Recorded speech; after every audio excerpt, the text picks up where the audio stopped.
ದೇವರು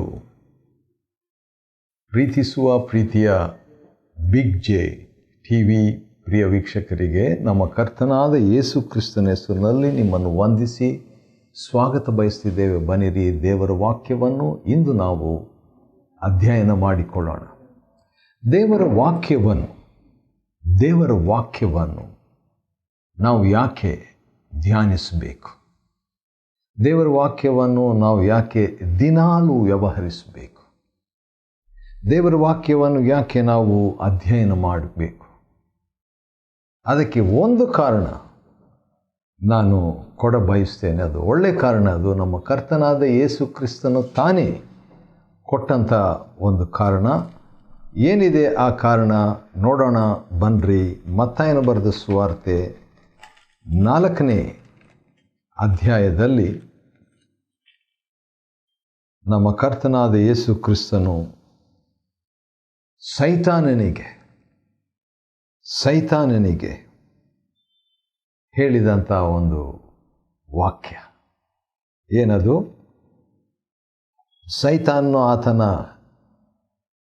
ಕಡೆಗೆ ಯೇಸು ಸ್ವಾಮಿ ಹತ್ರ ಬಂದು, ನೀನು ದೇವರ ಮಗನಾಗಿದ್ದರೆ ಈ ಕಲ್ಲುಗಳು ರೊಟ್ಟಿಯಾಗುವಂತೆ ಅಪ್ಪಣೆ ಕೊಡು ಎಂದು ಹೇಳಲು ಯೇಸು ಸ್ವಾಮಿ ನೀಡಿದ ಉತ್ತರ ಹೀಗಿದೆ.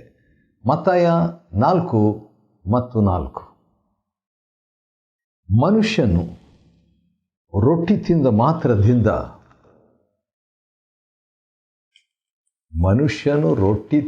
ಮಾತ್ರದಿಂದ ಬದುಕುವುದಿಲ್ಲ, ದೇವರ ಬಾಯಿಂದ ಹೊರಡುವ ಪ್ರತಿಯೊಂದು ಮಾತಿನಿಂದಲೂ ಬದುಕುವನು.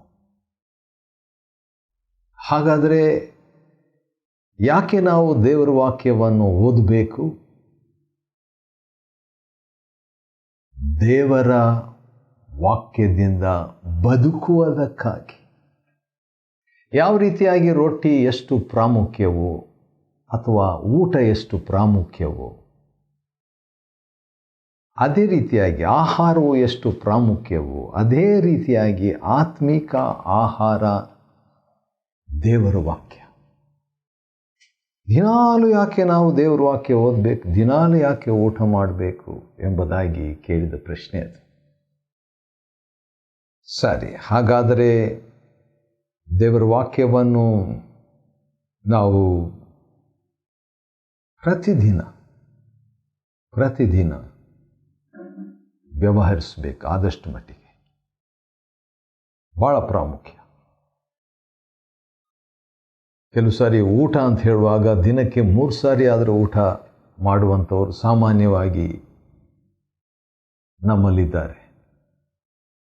ಅದರಲ್ಲಿ ಬೆಳಗ್ಗೆ ಒಂದು ಚಹಾ ಪ್ರಾರಂಭ, ಅಥವಾ 10 ಗಂಟೆಗೆ 11 ಗಂಟೆಗೆ ಒಂದು ಚಹಾ, ಮಧ್ಯಾಹ್ನ 3-4 ಚಹಾ, ಈ ರೀತಿಯಾಗಿ ತಿಂಡಿ, ಈ ರೀತಿಯಾಗೆಲ್ಲ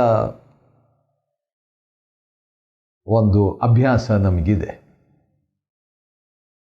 ಅದೇ ರೀತಿಯಾಗಿ ಆತ್ಮಿಕವಾದ ರೀತಿಯಲ್ಲಿ ದಿನಕ್ಕೆ 1 ಸರಿ ಅಲ್ಲ, ದಿನಕ್ಕೆ ಎಷ್ಟು ಸಾರಿ ಬೇಕಾದರೂ ಊಟ ಮಾಡ್ಬೋದು ದೇವರ ವಾಕ್ಯದಿಂದ, ಏನೂ ಆಗೋದಿಲ್ಲ.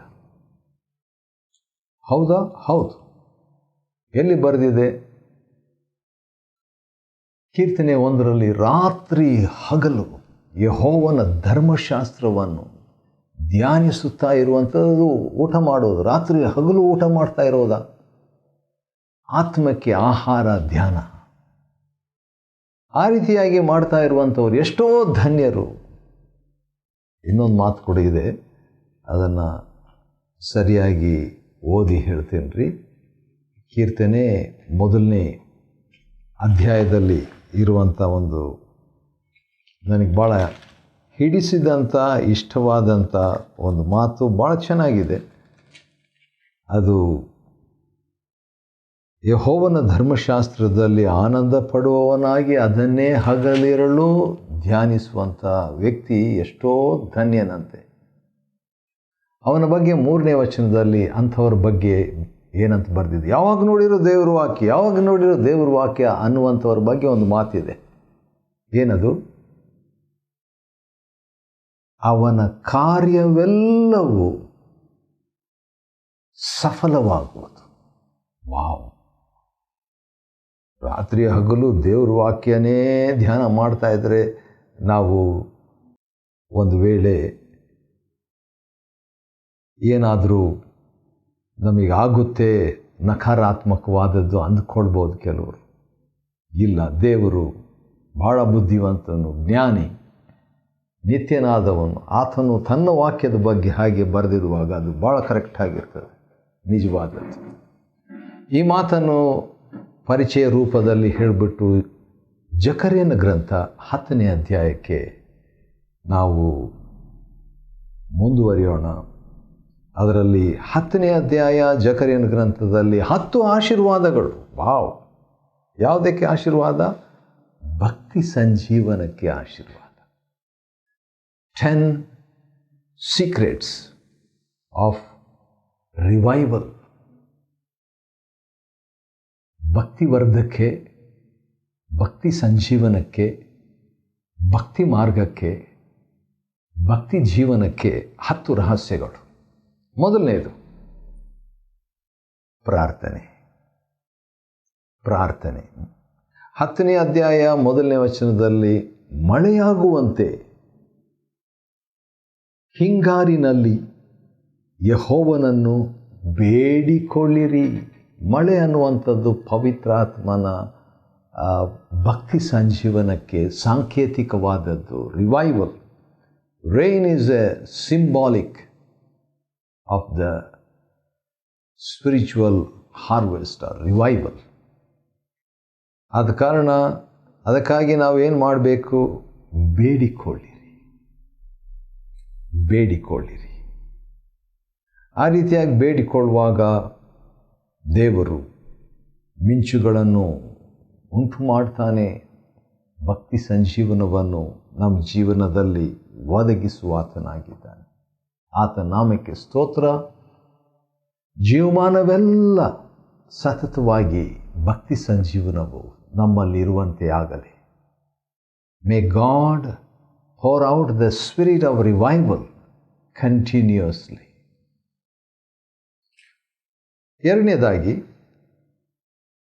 ಜಕರ್ಯ 10ನೇ ಅಧ್ಯಾಯದಲ್ಲಿ ಭಕ್ತಿ ಸಂಜೀವನದ 10 ಆಶೀರ್ವಾದಗಳನ್ನು ನೋಡಿಕೊಳ್ತಿದ್ವಿ. ಮೊದಲನೇದು ನಾವು ನೋಡಿದ್ದು ಆಯಿತು, ಅದೇನೆಂದರೆ ಪ್ರಾರ್ಥನೆ. ಎರಡನೇದಾಗಿ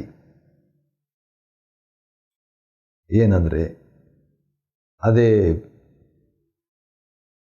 1ನೇ ವಚನದ 2ನೇ ಭಾಗದಲ್ಲಿ ಈ ರೀತಿಯಾಗಿದೆ. ಅದೇನಂತ ಹೇಳಿದರೆ,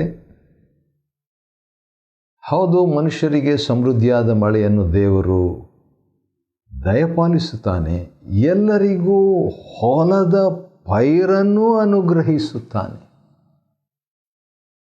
ಭಕ್ತಿ ಸಂಜೀವನದ 2ನೇ ರಹಸ್ಯ ಏನಂದರೆ, ಒದಗಿಸುವವನು ದೇವರೆಂಬ ಗ್ರಹಿಕೆ.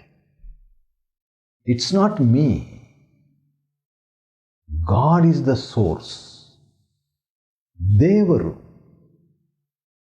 ಸಮಸ್ತಕ್ಕೂ ಮೂಲನು ಎಂಬ ಪ್ರಕಟಣೆ ಭಕ್ತಿ ಸಂಜೀವನಕ್ಕೆ ಅದು 2ನೇ ರಹಸ್ಯ.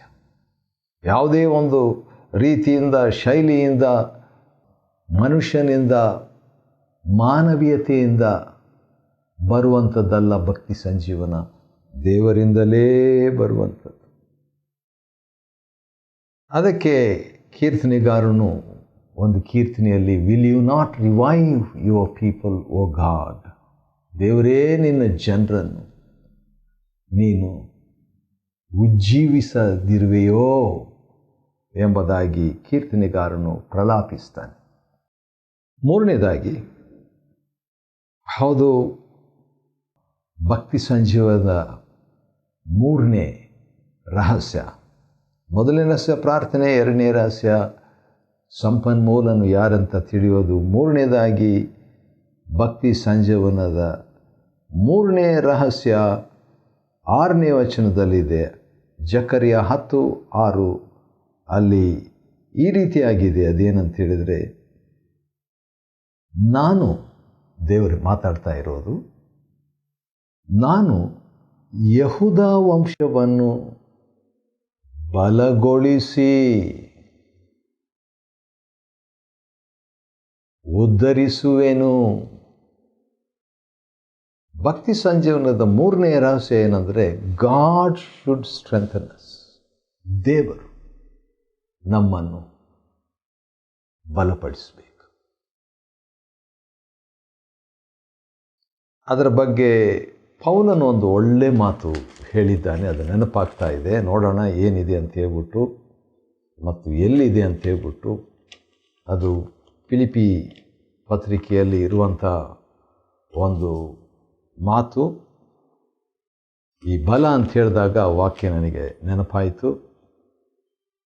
ಫಿಲಿಪಿ 4ನೇ ಅಧ್ಯಾಯದ 13ನೇ ವಚನದಲ್ಲಿ ನನ್ನನ್ನು ಬಲಪಡಿಸುವ ಆತನಲ್ಲಿ ಇದ್ದುಕೊಂಡು, ನನ್ನನ್ನು ಬಲಪಡಿಸುವ ಆತನಲ್ಲಿದ್ದುಕೊಂಡು ಎಲ್ಲಕ್ಕೂ ಶಕ್ತನಾಗಿದ್ದೇನೆ. ಫಿಲಿಪಿ 4ನೇ ಅಧ್ಯಾಯದ 13ನೇ ವಚನ. ದೇವರು ನನ್ನನ್ನು ಬಲಪಡಿಸುವುದಾದರೆ ನಾನು ಎಲ್ಲವನ್ನು ಮಾಡುವುದಕ್ಕೆ ಶಕ್ತನಾಗಿದ್ದೇನೆ, ಸಮರ್ಥನಾಗಿದ್ದೇನೆ. ಆದ ಕಾರಣ ಭಕ್ತಿ ಸಂಜೀವನದ ಮೂರನೇ ರಹಸ್ಯ ದೇವರ ಬಲ, ದೇವರು ಬಲಪಡಿಸುವಿಕೆ. 4ನೇದಾಗಿ ಭಕ್ತಿ ಸಂಜೀವನದ 4ನೇ ರಹಸ್ಯ ಏನಂತ ಹೇಳ್ಬಿಟ್ಟು ನೋಡೋದಾದರೆ 6ನೇ ವಚನದಲ್ಲಿದೆ. ಅದೇನಂತ ಹೇಳಿದರೆ, ನನ್ನ ಕನಿಕರವು ಅವರ ಮೇಲೆ ಇರುವುದರಿಂದ ಅವರನ್ನು ಹಿಂದಕ್ಕೆ ಬರಮಾಡುವೆನು.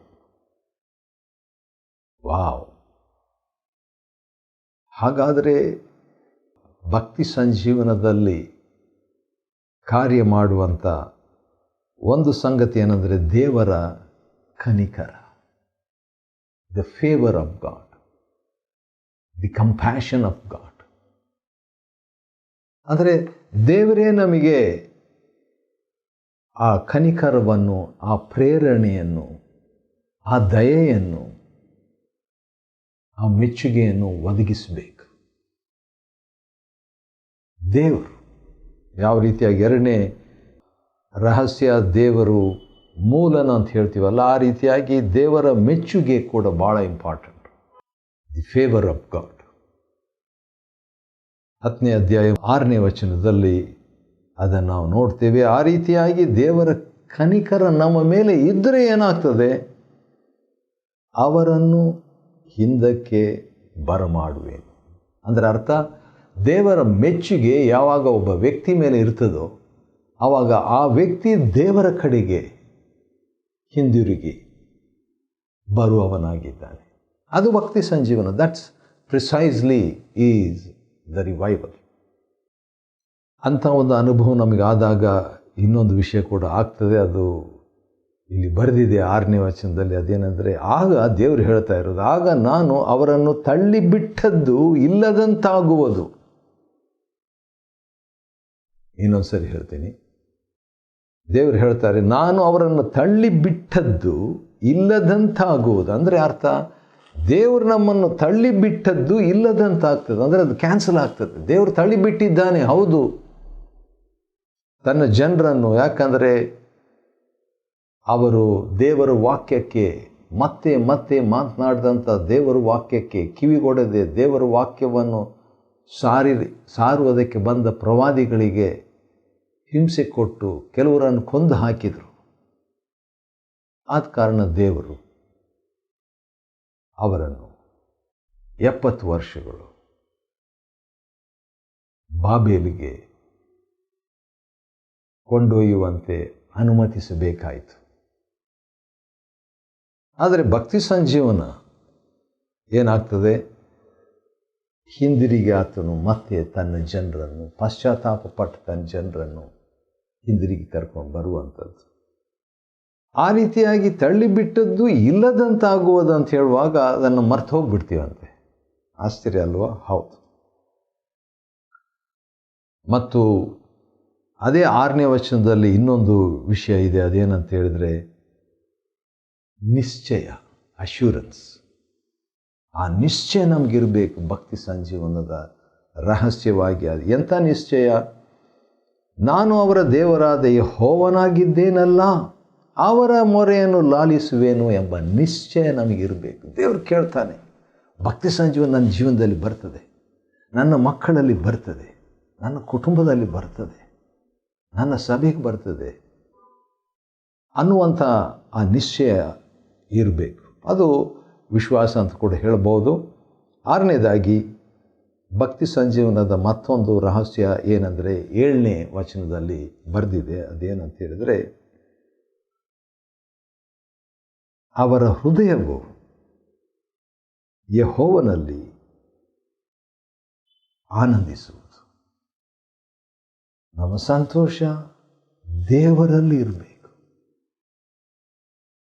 ಗುಣಗುಟ್ಟುವಿಕೆ ಅಲ್ಲ, ಸಂತೋಷ.